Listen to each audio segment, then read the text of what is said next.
सबसे पहले आपको ये दिखाते हैं कि प्रधानमंत्री नरेंद्र मोदी आज नामीबिया में हैं और पिछले 27 वर्षों में किसी भारतीय प्रधानमंत्री की ये पहली नामीबिया यात्रा है। प्रधानमंत्री नरेंद्र मोदी को आज नामीबिया के सर्वोच्च नागरिक सम्मान से सम्मानित किया गया है, अब से थोड़ी ही देर पहले। और प्रधानमंत्री ने आज नामीबिया की संसद के संयुक्त अधिवेशन को भी संबोधित किया है। यह बहुत बड़ी बात है।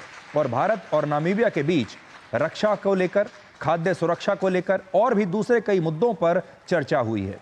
नामीबिया में भारतीय यूपीआई के इस्तेमाल को लेकर भी दोनों देशों के बीच आज बातचीत हुई है। प्रधानमंत्री मोदी ने आज नामीबिया की संसद को भी संबोधित किया। नामीबिया को मिलाकर अब प्रधानमंत्री मोदी दुनिया के 17 देशों की संसद को संबोधित कर चुके हैं। प्रधानमंत्री मोदी ने बीते 11 वर्षों में अमेरिका, ब्रिटेन, मॉरिशस और ऑस्ट्रेलिया सहित 17 देशों की संसद को संबोधित किया है। अगर भारत के दूसरे प्रधानमंत्रियों की बात करें तो डॉक्टर मनमोहन सिंह ने 7 बार, इंदिरा गांधी ने 4 बार, जवाहरलाल नेहरू ने 3 बार, अटल बिहारी वाजपेयी और राजीव गांधी ने 2-2 बार, पीवी नरसिम्हा राव और मोरारजी देसाई ने भी 1 बार विदेशी संसद को संबोधित किया है। प्रधानमंत्री नरेंद्र मोदी को आज नामीबिया का सर्वोच्च नागरिक सम्मान दिया गया है और प्रधानमंत्री नरेंद्र मोदी अब पूरी दुनिया में 27 देशों के नागरिक सम्मान पा चुके हैं, जबकि पूर्व प्रधानमंत्री जवाहरलाल नेहरू, इंदिरा गांधी और मनमोहन सिंह को तीनों को मिलाकर कुल मिलाकर 6 अंतर्राष्ट्रीय नागरिक सम्मान मिले हैं। जवाहरलाल नेहरू को 2 नागरिक सम्मान मिले थे अंतर्राष्ट्रीय, इंदिरा गांधी को भी 2 मिले थे और मनमोहन सिंह को भी दूसरे देशों से 2 सर्वोच्च नागरिक सम्मान मिले थे। और ये तस्वीरें आप देख सकते हैं कि प्रधानमंत्री मोदी की विदेश नीति इस समय आपकी स्क्रीन पर है।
तो अब तक भारत के प्रधानमंत्री नरेंद्र मोदी को 27 देशों ने अपने यहाँ का नागरिक सम्मान दिया है। कई देशों ने अपने यहाँ का सर्वोच्च नागरिक सम्मान दिया है। और अब तक प्रधानमंत्री मोदी, ये देखिए स्क्रीन पर, 27 देश ऐसे हैं जिन्होंने प्रधानमंत्री मोदी को अब तक अपने यहाँ के नागरिक सम्मान से सम्मानित किया है। और जब प्रधानमंत्री मोदी को सम्मानित किया जाता है तो ये भारत का सम्मान है और भारत में रहने वाले हर नागरिक का, हर भारतवासी का, हर हिंदुस्तानी का सम्मान है। और आप जानते हैं आजकल हमारे देश में राजनीति में भी विदेश नीति की बहुत बात होती है।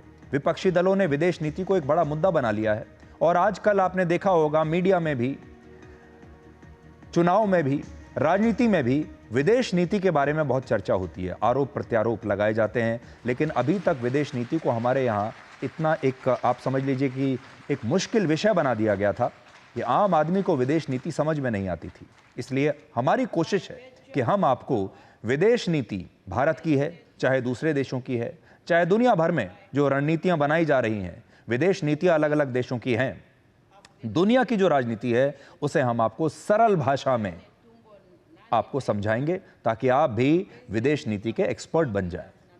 तो नामीबिया में प्रधानमंत्री मोदी को जिस सर्वोच्च सम्मान से आज सम्मानित किया गया है, उसका नाम नामीबिया के एक रेगिस्तानी पौधे पर रखा गया है। और यह पौधा रेगिस्तान में पाया जाता है और यह मुश्किल परिस्थितियों में भी जीवित रहता है। आज प्रधानमंत्री मोदी ने सर्वोच्च नागरिक सम्मान को प्राप्त करने के बाद इसका जिक्र किया। नामीबिया का वेलविचिया, जिसके नाम पर इस अवार्ड का नाम रखा गया है, यह कोई साधारण पौधा नहीं है। यह घर के एल्डर्स की तरह हैं, जिन्होंने समय को करवट लेते देखा है। यह नामीबिया के लोगों के संघर्ष, साहस और संस्कृति का प्रतीक है। यह भारत और नामीबिया की अविचल दोस्ती का साक्षी है और आज इससे जुड़कर मैं बहुत गौरवान्वित महसूस कर रहा हूं। मैं इस सम्मान को नामीबिया और भारत के लोगों को, उनकी निरंतर प्रगति और विकास को और हमारी अटूट मित्रता को समर्पित करता हूं।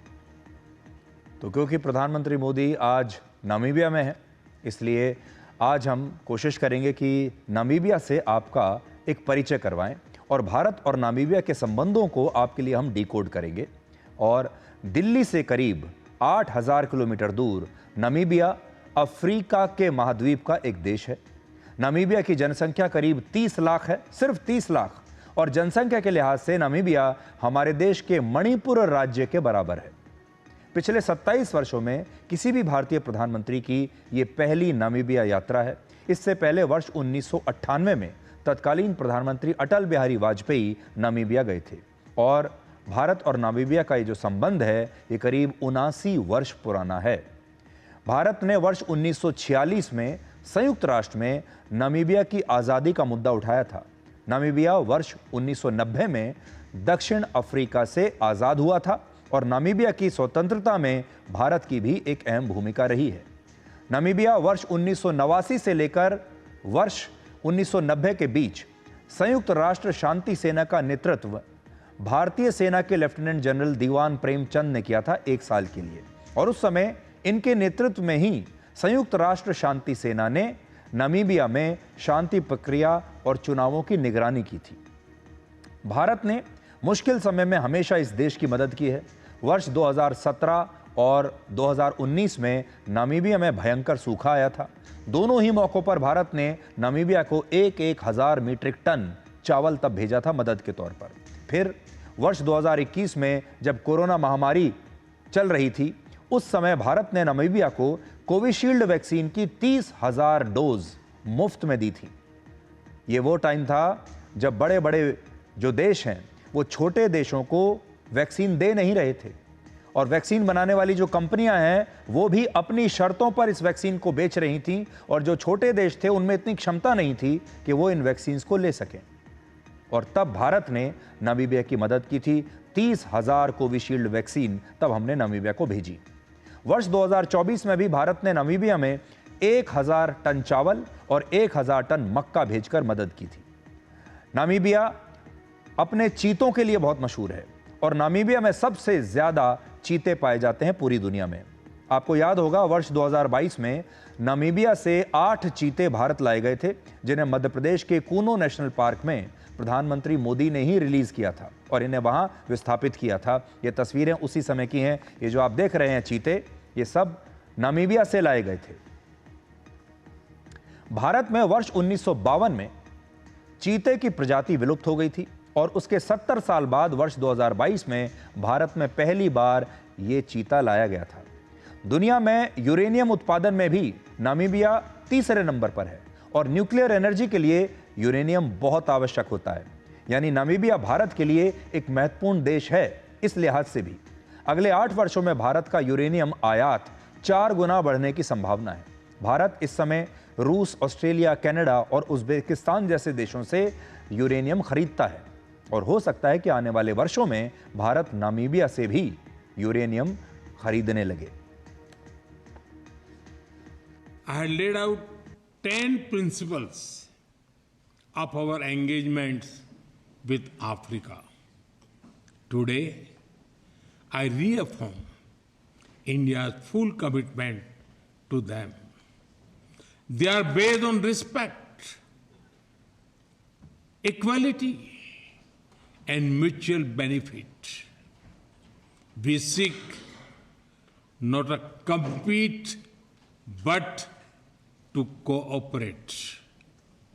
Our goal is to build together, not to take, but to grow together. We believe that Africa must not be just a source of raw materials. Africa must lead in value creation and sustainable growth.